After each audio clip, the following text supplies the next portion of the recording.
أعوذ بالله من الشيطان الرجيم.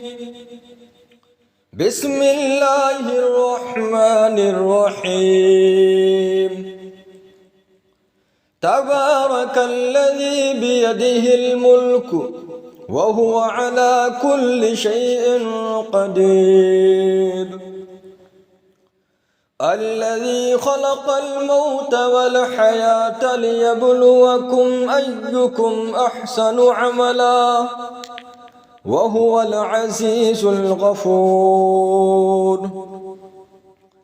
الذي خلق 7 سماوات طباقا ما ترى في خلق الرحمن من تفاوت فارجع البصر هل ترى من فطور ثم ارجع البصر كرتين ينقلب إليك البصر خاسئا وهو حسير.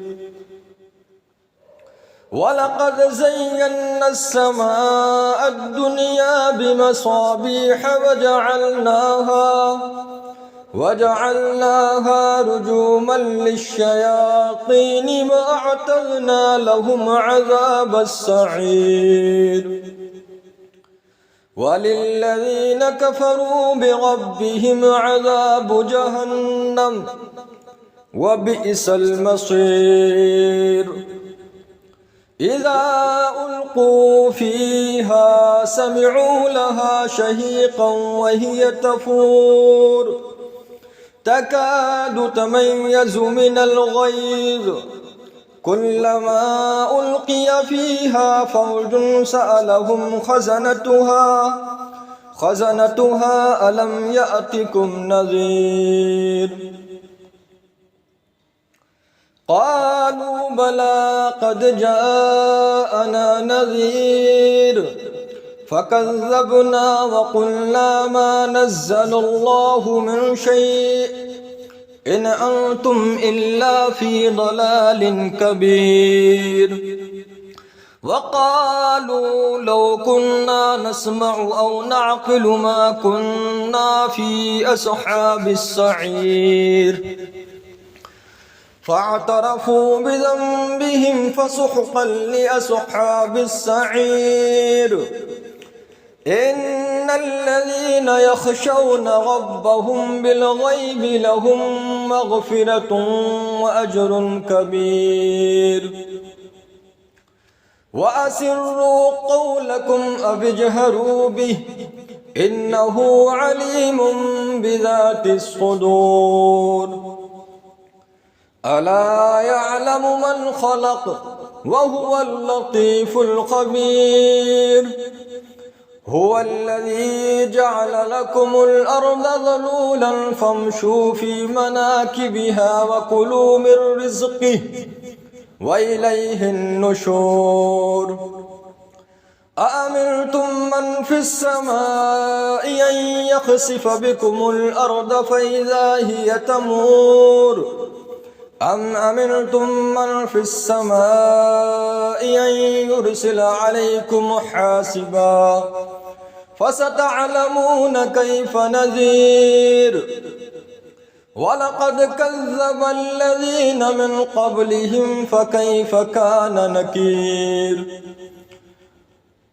أولم يروا إلى الطير فوقهم صافات ويقبضن ما يمسكهن إلا الرحمن إنه بكل شيء بصير. أمن هذا الذي هو جند لكم ينصركم من دون الرحمن إن الكافرون إلا في غرور. أمن هذا الذي يرزقكم إن أمسك رزقه بل لجوا في عتو ونفور. أفمن يمشي مكبا على وجهه أهدى وجهه أهدى أمن يمشي سويا على صراط مستقيم قل هو الذي أنشأكم وجعل لكم السمع والأبصار والأفئدة قليلا ما تشكرون قل هو الذي ذرأكم في الأرض وإليه تحشرون ويقولون متى هذا الوعد إن كنتم صادقين قل إنما العلم عند الله وإنما أنا نذير مبين فلما رأوه زلفة سيئت وجوه الذين كفروا وقيل هذا الذي كنتم به تدعون قل أرأيتم إن أهلكني الله ومن معي أو رحمنا فمن يجير الكافرين من عذاب أليم قل هو الرحمن آمنا به وعليه توكلنا فستعلمون من هو في ضلال مبين قل أرأيتم إن أصبح ماؤكم غورا فمن يأتيكم بماء معين صدق الله العظيم